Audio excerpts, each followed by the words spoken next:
శరత్కాలచంద్రికా గురుకరుణాస్పందితా గంగాజరి ప్రవాహికా బోధామృతప్రసాదితా सहनशील भूस्वरूप ज्ञान दिव्यदायका अग्निवायु सम्मिश्रित जीवनोद्धारका अग्निवायु सम्मिश्रित जीवनोद्धारका शरत्काल चंद्रिका गुरुकरुणा स्पंदिता। నమస్కారం. శ్రీ స్వామి సత్సంగానికి శుభాహ్వానం పలుకుతూ భగవాన్ శ్రీ వెంకయ్య స్వామి జీవిత చరిత్ర విపులంగా వివరణాత్మకంగా కొనసాగుతూ వీణులు విందు చేస్తూ ఉన్నది. పునఃప్రస్థానం అనే అధ్యాయంలో ఎన్నో ముఖ్యమైన ఘట్టాలున్నాయి. వాటిలో ఎక్కువగా వెంకయ్య స్వామి వారే స్వయంగా తమ సన్నిహిత భక్తులతో చెప్పగా తెలియవచ్చినవి. గురుదర్శనమై అనుగ్రహింపబడిన స్వామి ఉన్మత్తావస్థలో 13 సంవత్సరాలుగా నడిచానని ప్రమాణపత్రం కూడా వ్రాయించి ఉన్నారు. మద్రాస్ హైకోర్టు మెట్లపై బాహ్యస్పృహ కలిగిన స్వామి ఏమి ఆహారం తీసుకున్నారో ఎలా కొనసాగారో కూడా విన్నాము. అక్కడి నుంచి ఎగ్మూర్ స్టేషన్లో రైల్వే పనులు జరుగుతూ ఉన్నప్పుడు స్వామివారు కూడా అక్కడ పనుల్లో పాల్గొన్నారు. ఒకరోజు సిగ్నల్ పొరపాటు వల్ల 2 రైళ్లు ఒకే లైన్ మీద ఎదురెదుగా రావటం అందరూ భయభ్రాంతులైపోయినప్పుడు స్వామివారు ఆ లైన్ మధ్యలో నిలబడి చేతులు ఊపుతూ ఆపమన్నట్టు చేశారు. అప్పుడు వెంటనే స్వామివారి ఆజ్ఞకు బద్దులై ఆ 2 రైళ్లు ఆగిన సంఘటన ఎంతో అద్భుతంగా ఉంది. ఆ తర్వాత స్వామివారు చింతాద్రిపేట, కంచి చేరి అక్కడి నుంచి చెల్లెల్నిచ్చిన రాజపద్మాపురం చేరారు. అప్పటికే స్వామి దివ్యత్వం గుర్తించిన రాజపద్మాపురం గ్రామస్తులు స్వామి చేత నరసింహస్వామి విగ్రహ ప్రతిష్ఠ కూడా చేయించడం జరిగింది. ఆ గ్రామంలోనే గ్రామదేవత బంగారమ్మ గుడిలో జంతు బలులు జరుగుతూ ఉంటే స్వామివారు ఆపించి పాల పొంగళ్ళు పెట్టించారు. అలా తమిళనాడు నుంచి నెల్లూరు జిల్లా దుత్తలూరు మండలంలో ఉన్న చెన్నారెడ్డిలో మఠంలో స్వామివారు కొంతకాలం సాధువులతో గడిపి అక్కడి నుంచి కాకూరువారిపల్లె, మడపల్లెలకు చేరారు. ఆ తర్వాత తూర్పు ఖమ్మంపాడు కొనసాగిన స్వామి లోకశ్రేయస్సుకై కృషి చేస్తూ పరము కన్నా ఇహమే ముఖ్యమని ఎంతోమంది బ్రతుకులను చక్కదిద్దారు. క్రమేణా ఈ పల్లెల నుంచి స్వామి పెన్నా నదిలో నీటికి అడ్డుకట్టలు వేస్తూ ఆ నీటిని ఎదురు పారిస్తూ కోటితీర్థంలో కొంతకాలం ఉన్నారు. స్వామి చేత నా పండరి కోటితీర్థం అని ప్రశంసించబడిన ఆ కోటితీర్థంలో స్వామివారు ఎలా ఉన్నారు, ఏమి చేశారో ఇప్పుడు తెలుసుకుందాం. నమస్కారం. శ్రీ స్వామి హే చరాచర సుఖాభిలాష సంపద్విభూషిత నిర్మలాంగా. శ్రీ స్వామి హే చరాచర సుఖాభిలాష సంపద్విభూషిత నిర్మలాంగా. అగ్నిప్రపూజిత దయాస్ఫురదరుణాంసు అగ్నిప్రపూజిత దయాస్ఫురదరుణాంసు వశీకర విస్ఫులింగా. భగవాన్ శ్రీ వెంకయ్య స్వామి వారికి నమస్సుమాంజలి ఘటించి స్వామి పండరి కోటి తీర్థం చెప్పుకుందాం. ఈ ప్రపంచంలో ఉద్భవించిన మహాత్ములలో వెంకయ్య స్వామి వారు చాలా ప్రత్యేకమైన వారు, తనదైనటువంటి రీతిలో ప్రభవించిన వారు అన్నది నిర్వివాదమైన విషయం. ఆయన జీవిత గమనంలో తరువాత స్వామి వెలసిన కొలువైన స్థలం కోటితీర్థం. ఇది నెల్లూరు జిల్లాలో పడమటి దిక్కులో ఒక 70 కిలోమీటర్ల దూరంలో ప్రఖ్యాతమైన సోమశిల వారధికి ఒక 20 కిలోమీటర్ల దగ్గరగా ఉన్న అయితే అది కూడా పెన్నా నది అంచునే ఉంది. పెన్నా నది సోమశిల నుంచి ముందుకొచ్చి వంపు తిరిగే దగ్గర ఉన్న పవిత్ర పావన స్థలమే కోటితీర్థం. ఎంత అందం! పొడవి తల్లి అందాన్ని మనం చూడాలనుకుంటే అవి ఆలయ శిఖరాల మీదుగా, నదుల వంపులలో, ఊడలు దిగిన మహావృక్షాల్లోంచి గన చూడాలనుకుంటే అలా చూడగలిగితే అబ్బో ఆ సౌందర్యం ఎంత దివ్య ప్రభాభాసితమై ఉంటుందో కదా. మీరే చూడాలనుకుంటే కోటితీర్థానికి వెళ్ళిరండి.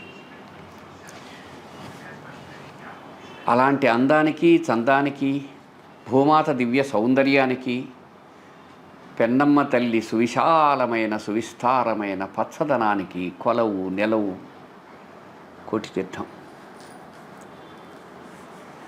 ఆ ఊరికి ఆ పేరు ఎలా వచ్చింది ఏమిటి అనే దానికి చాలా రకాల కథనాలు మనకు లభించాయి. ప్రాచీన ఋషుల ఆశ్రమాలు ఎలా ఉండి ఉంటాయి, ఆ స్థలాలు ఎలా ఉంటాయి అనుకుంటే ఒక్కసారి కోటితీర్థం చూస్తే మనకు స్ఫురణకు వస్తుంది. ఇది ఆత్మకూరు నియోజకవర్గంలో చేజర్ల మండలంలో ప్రస్తుతం ఉంది. అక్కడ సాధారణంగా అన్ని ఊళ్ళలో ఉన్నట్టే, నదుల అంచులలో ఉన్నట్టే అక్కడున్న తల్లి పేరు పార్వతి, తండ్రి పేరు కోటేశ్వర స్వామి.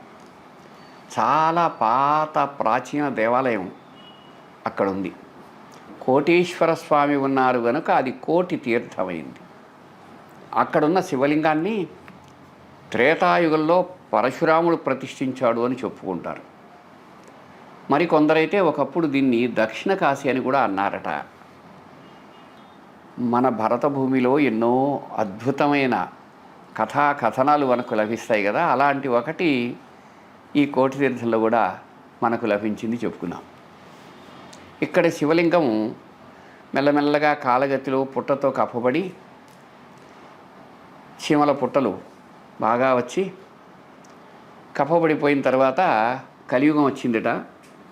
ఒక ఆవు ఆ పుట్ట కింద ఉండే శివుడికి దాని ఏ జన్మ సంస్కారం వల్లనో క్షీరాభిషేకం చేస్తుండేదిట. అంటే ఆ పాలు అక్కడ పైనుంచి అలా విడుస్తూ ఉండేదిట ఆ కింద ఉండేటువంటి శివుడి కోసమని. అది దానిని సరిగా గమనించకుండా ఉండే ఆ గోపాలుడు, ఆ ఆవు కలిగినవాడు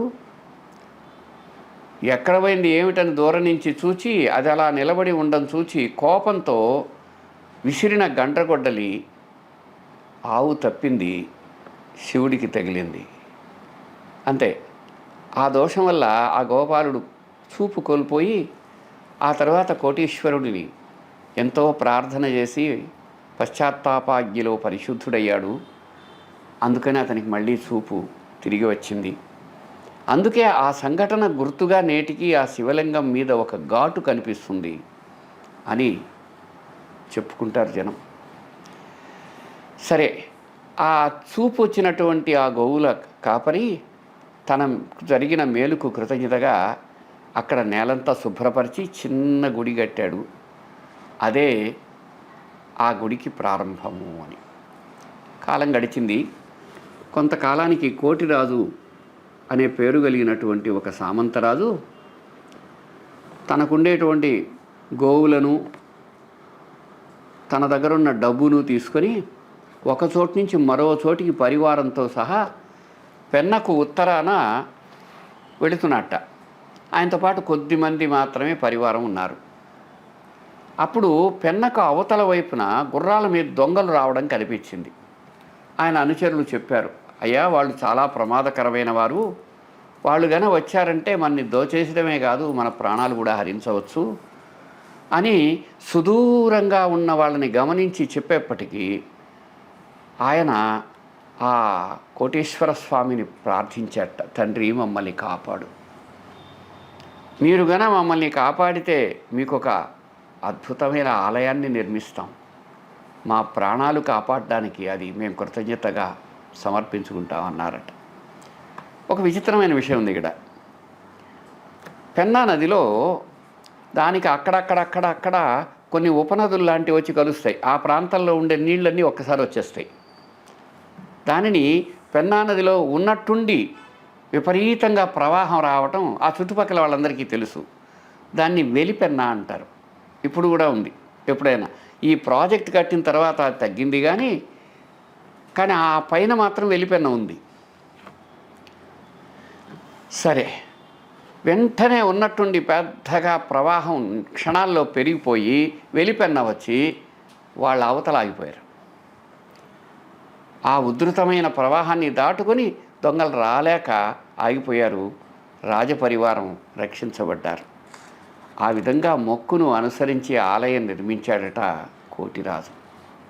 ఆయన ఏం చేశాడంటే ఆ నదీ ప్రవాహ వేగం వచ్చినప్పుడు కూడా ఒరిపిడి వల్ల ఆలయానికి నష్టం జరగకూడదని పెద్ద ఏనుగుల మీద బండలు అవి తెప్పించి ఆ చుట్టూ ఒక పెద్ద గట్టి నిర్మాణం చేసి ఉన్నారు. అది ఇప్పటికి కూడా ఉంది. ఆ కొంత దూరం అలా వచ్చిన తర్వాత తూర్పు దిక్కుగా నదిలోకి మెట్లు కూడా ఏర్పాటు చేశారు. అందుకని ఆ మెట్లను కోటిరాజు మెట్లు అంటారు. అవి నేటికి గత వైభవ చిహ్నాలుగా మనకు దర్శనమిస్తూ ఉంటాయి. మీరు ఎప్పుడైనా అక్కడికి వెళితే ఆ మెట్లన్నీ వెంకయ్య స్వామి వారి పాదస్పర్శతో పరమపావనం పవిత్రమైనవి.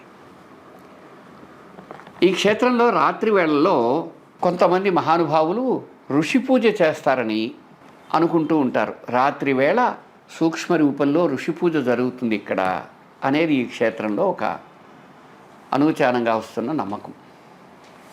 వెంకయ్యస్వామి అక్కడికి రావడానికి ముందే ఆ స్థలం పవిత్రమైనది, పావనమైనది అనేందుకు మనకు కొన్ని ఆధారాలు దొరికాయి. అందులో ఏమిటంటే అంతకుముందు కొంతమంది మహానుభావులు అక్కడ స్మరణ చేశారు, సాధన చేశారు, తపస్సు చేశారుట. అలాంటి వాళ్ళలో ఒక ఆయన పేరు కేశావధూత, ఇంకొక ఆయన పేరు పాపయ్య స్వామి, మరొక వారు శ్రీ సుబ్బయ్య స్వామి, వారితో పాటు శ్రీ యజ్ఞసిద్ధి సదానంద బాబా అనేవారు అంతకు మునుపు అక్కడ తపస్సు చేసినట్టు తెలియవచ్చింది. ఇకపోతే మీరు ఎప్పుడన్నా అక్కడికి వెళ్ళినట్టయితే స్వామివారి అనేక దివ్య లీలలు మనకు వెలుగులోకి వచ్చినటువంటి స్థలం అది. ఆ కోటి తీర్థంలో దేవస్థానానికి ఈశాన్య భాగాన ఒక బ్రహ్మాండమైనటువంటి ఓడలతో శాఖోపశాఖలుగా విస్తరించిన ఒక మర్రి చెట్టు ఉంది. దాన్ని వెంకయ్య స్వామి వారే స్వయంగా నాటారట. కనుక భక్తులు స్వామి నాటిన ఆ చెట్టును చాలా జాగ్రత్తగా భక్తియుతంగా దర్శిస్తూ ఉంటారు.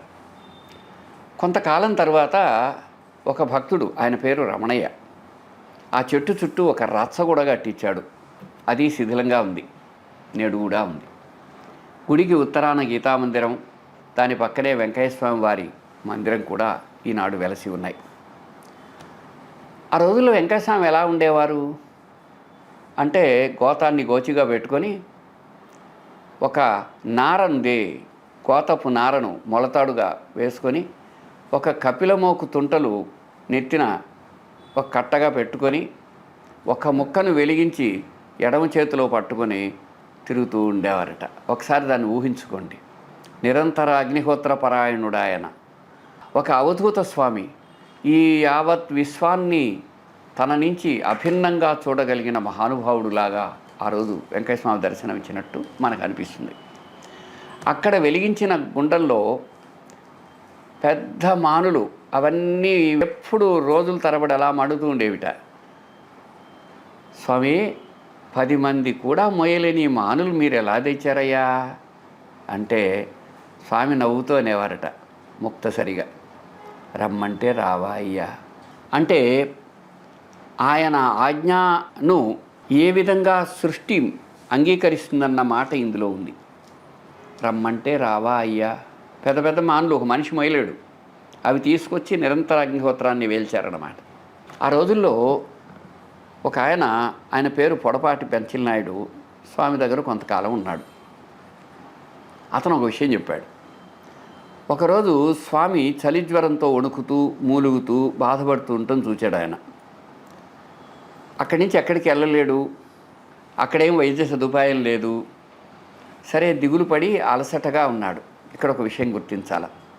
కొంతకాలము స్వామి సాన్నిధ్యంలో ఉన్నందువల్ల అతడి లోపల కొంత హృదయశుద్ధి, నైర్మల్యం ఏర్పడి ఉండాలి.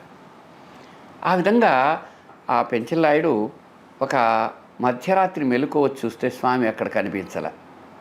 ఎట్లా పోయారా అని ఆ పెన్న వైపు వెళ్ళేప్పటికీ స్వామి గొప్ప తేజస్సుతో చలాకీగా మహా ఉత్సాహంగా పెన్నా నది నీటిలో ఈదుతా మునుగుతూ తేలుతూ ఉన్నారు.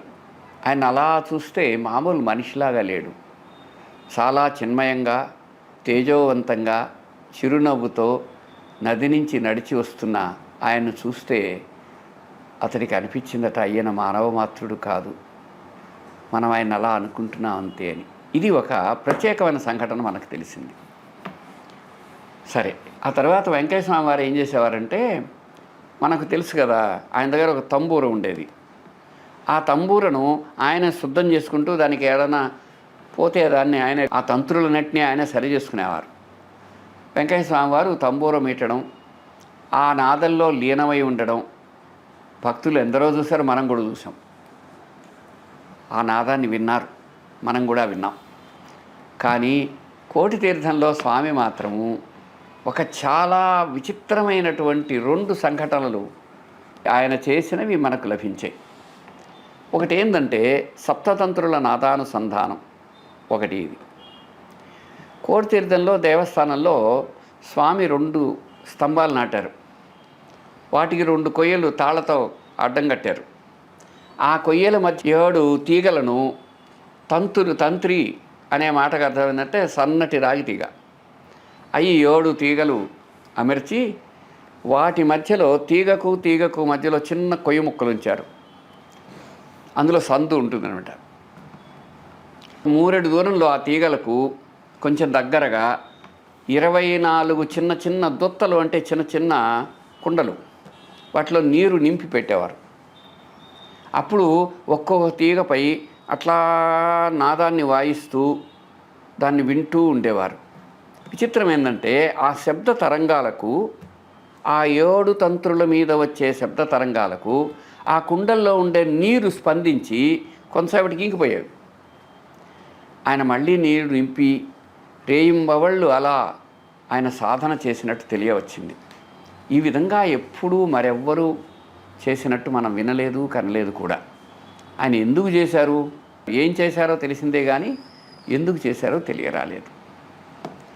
ఇకపోతే ఇంకొక విచిత్రమైన విషయం, ఇది మీరు ఎప్పుడైనా సరే అక్కడికి వెళ్ళినప్పుడు దాన్ని స్మరించండి. ఆయన అక్కడున్న రోజుల్లో ఆ ప్రాంతం అంతా ఎక్కువ మందికి, అది నెల్లూరు జిల్లాలో కూడా కొంచెం వెనకబడిన ప్రాంతం అయి ఉండాలి అప్పట్లో. అందుకని జనంలో చాలామందికి గుల్మ రోగం అనేవారు ఆయుర్వేదంలో. గుల్మ రోగం అంటే ఇప్పుడు అనీమియా అంటారు, రక్తహీనత అంటారు ఇప్పుడైతే. అంటే రక్తంలో హిమోగ్లోబిన్ తగ్గిపోవటం అంటారు, దాన్ని గుల్మ రోగం అంటారు. అందువల్ల ఆ వ్యాధి వల్ల పొట్ట చాలా లావై కాళ్ళు చేతులు శుష్కించి మెల్ల కొద్ది నెలల్లో చచ్చిపోతుండేవారు. వాళ్ళందరూ స్వామిని దగ్గరికి వెళ్ళి ఆయనకు చెప్పుకున్నప్పుడు ఆయన ఒక అపూర్వము అనితరమైనటువంటి ఒక విధానంతో వాళ్ళకు మేలు చేశారు. అదేంటంటే గుడికి తూర్పున ఏరు ఉంది. ఆ ఒడ్డున ఒక 3 గజాల పెద్ద గుంట తవ్వించారు.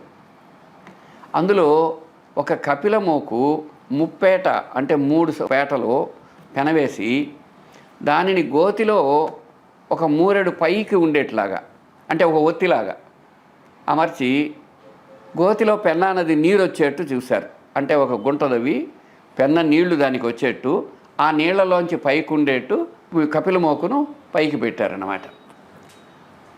అప్పుడు ఆ మోకును ఆయన వెలిగించారు.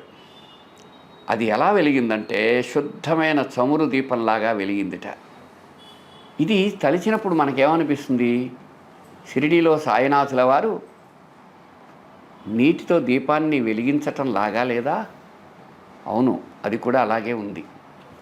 ఆ గుంట దగ్గర వివిధ పరిణామాల్లో ఉండే 60 చిన్న చిన్న మట్టి ముంతలుంచి ఈ ఒళ్ళు బాగాలేకుండా వచ్చిన వాళ్ళందరికీ ఏం చెప్పేవారు, ప్రతివారు వెళ్ళి నది నీళ్లను తీసుకెళ్ళి ఆ 60 ముంతలలో పోయమని చెప్పేవారు. ఎలా చేయాలి? ప్రతివాడు ప్రతిరోజు చేయాలి, 60 ముంతల్లో చేయాలి, దాని చుట్టూ ప్రదక్షిణ అవుతుంది. అది ఆ విధంగా 60 రోజులు చేయమనేవారు. ఆ విధంగా చేయగానే ఏమైపోయేది? ప్రతివాడికి వ్యాధి తగ్గిపోయింది. ఇక్కడ వ్యాధిని వాళ్లకు నయం చేసింది స్వామి సంకల్పము, తపస్సు. అద్భుతంగా లేదా? కోటి తీర్థంలో పెన్న ఒడ్డునే పెద్ద పెద్ద మానులు కొట్టి వాటికి నిప్పు పెట్టి, ఆ మొదట్లో నిప్పు పెడితే అది ఆ మానంతా కణకణ కణకణమని వెలుగుతుంది. అది బాగా అయిన తర్వాత ఆ పెన్నా నదిలో ఆ ఇసుకతో దాన్ని కప్పించేవారట. ఆ నిప్పు వేడికి ఇసుకంతా సెగతో తెళ్ళిపోతుంటే స్వామి రాత్రి వెళ్ళి పగలంతా పనిచేయించి రాత్రి వేళ వెళ్ళి ఆ ఇసుక మీద పడుకొని అట్లా దొర్లేవారట. ఆయనకి ఏమయ్యేది కాదు. కానీ ఆ వేడిని మాత్రం మామూలు వాళ్ళు ఎవరు భరించలేరు అని అది చూసిన వారు చెప్పారు. అలా చూసిన వాళ్ళు ఎవరన్నా ఉన్నారా, మీకేమన్నా తెలుసా అని అడుగుతారా? అవును, ఉన్నారు. ఆయన పేరు మైదుకూరు సుబ్బన్న. ఒక సాధువు అనమాట ఆయన. ఆయన ప్రత్యక్షంగా చూశాట. అయితే స్వామిని ఎంతగా ఏమని అడిగినా దాని గురించి ఏమీ మాట్లాడలేదు. తాము ఎందుకు ఆ పని చేశారు అనేది చెప్పనే లేదు. అట్లాంటి మరో విచిత్ర చర్య ఏమిటంటే, స్వామి నదిలో వాలంటే పైనుంచి కిందకి రావడం, వంపు అంటే పక్కకు తిరగడం, దీన్ని అనుసరించి పల్లానికి పోయే జలధారను, పైనుంచి కిందకు వెళుతూ వంపు తిరిగే జలధారను పాయ అంటారు, నది పాయ అంటారు. అట్లాంటి పెన్నా నది పాయకు రెండు వైపులా 2 కర్రలు బాగా లోతుగా నాటి నీటి వరవడి నిలిచేలాగా చేసి దాన్ని ఇప్పుడు నెల్లూరు జిల్లా భాషలో ఉద్ది అంటారు. ఎదురుగా ముళ్ళ కంపలు ఆనించి అట్లా కంప బాగా పెద్దగా పోగైనప్పుడు వాటి మధ్యలో ఆకులు చిదుములు అవి ఇవి వేసి అగ్ని వెలిగించేవారు. ఆ విధంగా నది పైన కట్ట వేసి ఆ కట్ట మీద చిదువులు వేసి అవి వెలిగించి అవి వెలుగుతూ ఉంటే నది తూర్పు వైపుకు ప్రవహిస్తుంటే ఉత్తరం వైపున తిరిగిన స్వామి దక్షిణ దిక్కుగా వెలిగే అగ్నిపై నుంచి అవతల వైపు పెన్న నీళ్లు ఈ పక్క నుంచి ఆ పక్కకు తోసిపోతూ ఉండేవారు, తోడిపోస్తూ ఉండేవారు. ఈ పక్కన తీసుకుని ఒక పాత్రతో అవతలకి నది మీద వెలిగించినటువంటి అగ్నిపై నుంచి ఆ నది నీళ్లను ఒకవైపు నుంచి ఇంకొక వైపు సంప్రోక్షణ చేస్తున్నట్టు ఎన్నో రోజుల పాటు అదే పని చేస్తుండేవాడు. అది చూసిన వాళ్ళు అది ఏంటి, ఆయన ఎందుకు చేస్తారో అర్థం కాక అందుకే ఆయన పిచ్చోడు అనుకునేవారు. ఆయన మాత్రం అగ్నిసేవ పరమాద్భుతంగా చేశారు. ఇది చాలా అరుదైన విషయం. అది ఇంకో తమాషా ఏంటంటే, ఎప్పుడైనా నీళ్లు కానీ దాని మీద పడ్డాయనుకో, ఆ నీళ్లు పడగానే ఆరిపోతుందిగా, కాకుండా అది మరింత జ్వలించేదట, అగ్ని పైకి లేచేదట. అది చూసిన వాళ్ళు ఆశ్చర్యపోతుండేవారు. ఒకసారి అడిగారు, స్వామి ఇలా ఎందుకు చేస్తున్నారయ్యా అని. అయ్యా, ఇది ఉత్తర సముద్రం నుంచి దక్షిణ సముద్రం వరకు జపం చేస్తూ కదయ్యా పోస్తుండేది అన్నారు ఆయన. ఆయన పరమాత్ముడితో లయమై ఉత్తర సముద్రం నుంచి దక్షిణ సముద్రం వరకు జపం చేస్తూ కదయ్యా పోస్తుండేది అన్నారు. అంతే. ఆ పని తమ తపశ్చర్యగా స్వామి అంగీకరించినట్టయింది. మనకు అది అర్థం కాకపోయినా ఆ చర్యకు మనం నమస్కరిద్దాం. ఈ విధంగా ఇంకా ఎన్నో విషయాలు మనకు కోటి తీర్థంలో లభించాయి. వాటిని చెప్పుకుందాం. ప్రస్తుతానికి సెలవు. నమస్కారం.